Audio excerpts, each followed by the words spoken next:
4 గంటల కరెంట్ ఇచ్చిన ఒక నమ్మకం కేసీఆర్ది. ఆడబిడ్డ పెళ్లి పెట్టుకుంటే నాకు ₹1,00,000 చెక్కు బరాబర్ టైం మీద వస్తుందనేటువంటి ఆడపిల్ల తల్లిలో ఒక ఆత్మగౌరవం, ఒక నమ్మకం ఉంటుండే.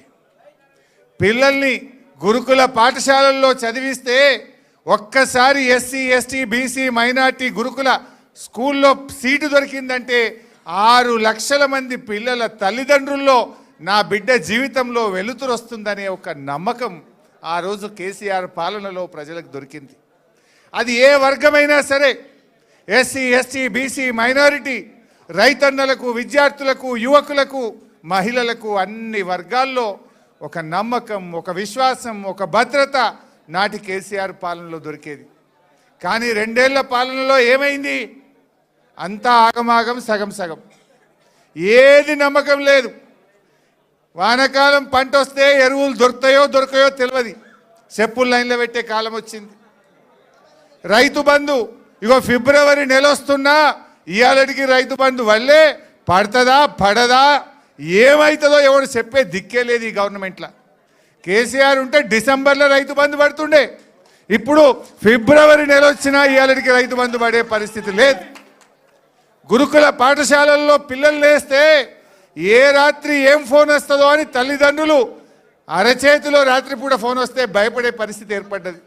ఏడ విష ఆహారమో, ఎక్కడ పిల్లలకు వాంతులైనాయో, జ్వరమైందో, పిల్లలు దవాఖానలో పడ్డారు. రోజు ఏదో ఒక గురుకుల పాఠశాలల్లో పిల్లలు ఆసుపత్రుల పాలవుడు, ఎలకలు కొరుకుడు, కరెంటు షాక్ కొట్టుడు, కుక్కలు గరచుడు, ఇదే పని అయిపోయింది దవాఖానల పరిస్థితి. గురుకుల పాఠశాలల పరిస్థితి చూస్తే గవర్నమెంట్ దవాఖాన పోతే కేసీఆర్ కిట్టు లేదు, మందులు లేవు, అంతా మళ్ళీ నేను రాను బిడ్డో సర్కారు దవాఖానకు అనే పరిస్థితి ఇలా ప్రభుత్వ ఆసుపత్రుల్లో ఏర్పడ్డది. పిల్లల ఫీజు రియంబర్స్మెంట్ కేసీఆర్ గారు ఉండగా ప్రతి సంవత్సరం 20 లక్షల మంది పిల్లలకు, ఎస్సీ ఎస్టీ బీసీ మైనార్టీ పిల్లలకు సంవత్సరానికి 2,000 కోట్ల రూపాయలు ఫీజు రియంబర్స్మెంట్ పైసలు బరాబర్ ఇచ్చిండు కేసీఆర్.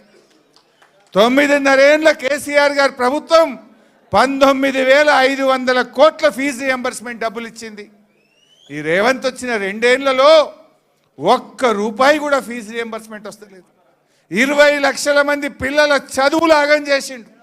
20 లక్షల ఎస్సీ ఎస్టీ బీసీ పిల్లలకు ఫీజు రియంబర్స్మెంట్ రాక, కాలేజీలు సర్టిఫికెట్లు ఇయ్యక ఆ పిల్లల చదువులు మధ్యలో ఆగిపోయే పరిస్థితి ఏర్పడ్డది.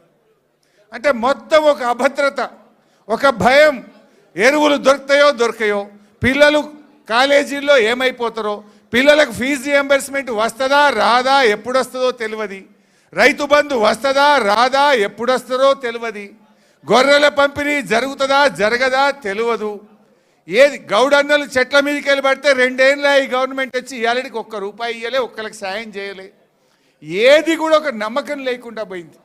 అందుకే నేను అన్నది, ఇవాళ రమేష్ బీఆర్ఎస్లో చేరితే మీలో ఎప్పుడెప్పుడు బీఆర్ఎస్లో పోదామని మీరందరూ రమేష్ మీద ఒత్తిడి పెట్టి పోదాం పాప తల్లిగారింటికి అన్నట్టు ఎట్లా తీసుకొచ్చిండ్రో ఇవాళ తెలంగాణ ప్రజలు కూడా ఆ నమ్మకం కోసం, ఆ భద్రత కోసం ఇవాళ కేసీఆర్ గారి వైపు చూస్తున్నారు. ఎందుకంటే ఆ నమ్మకం ఉండే కేసీఆర్ ఉంటే గుండె మీద చేసుకొని హ్యాపీగా ధైర్యంగా మా రైతన్న వ్యవసాయం చేసిండు కేసీఆర్ పాలనలో. ఇవాళ ఏమైంది? అరే బిడ్డ పెళ్లి చేద్దాం, 1 ఎకరం అమ్ముదామంటే కొనేటోడు ఉన్నాడా? ఊర్లలో కొనేటోడు ఉన్నాడా? అరే మీ స్టేషన్ కన్పూర్లో, మీ వర్ధన్నపేటలో కో అంటే కోటే, ఎకరం అంటే కోటికి తక్కువ లేకుండే. ఇప్పుడు కోటి కాదు కదా, ఎవడు మరి కూడా చూస్తలేడు. చూస్తున్నారే రాజేందర్? ఎవడు చూస్తలేడు. అంత ఆగం జగన్నాథం అయిపోయింది రాష్ట్రం. అందుకే ఇవాళ ప్రజలు మళ్ళీ కేసీఆర్ రావాలి అని అందరూ ఇవాళ కేసీఆర్ వైపు చూస్తున్నారు. ఇది సంకేతం. ఆరు రమేష్ తల్లి గారింటికి రావడం అంటే ఈ రాష్ట్రంలో కాంగ్రెస్ మళ్ళీ గెలవదు, ఈ రాష్ట్రంలో బీజేపీకి స్థానం లేనే లేదు, మళ్ళీ కేసీఆర్ రావాలి అనడానికి ఈ జాయినింగ్ అనేది ఒక సంకేతంగా మనం భావించవచ్చు. నాకు తెలిసి ఇంకా ఏడాది పోతే కాంగ్రెస్ వాళ్ళు లైన్లు కడతారు, కానీ ఎవరిని తీసుకునేది ఉండదు. ఈ కాంగ్రెస్ దొంగల్ని తీసుకునేది ఉండదు. ఎందుకంటే మనం ఇలా అసలైన ఉద్యమకారులు కార్యకర్తలు మీలాంటి నాయకులు ఇవాళ కేసీ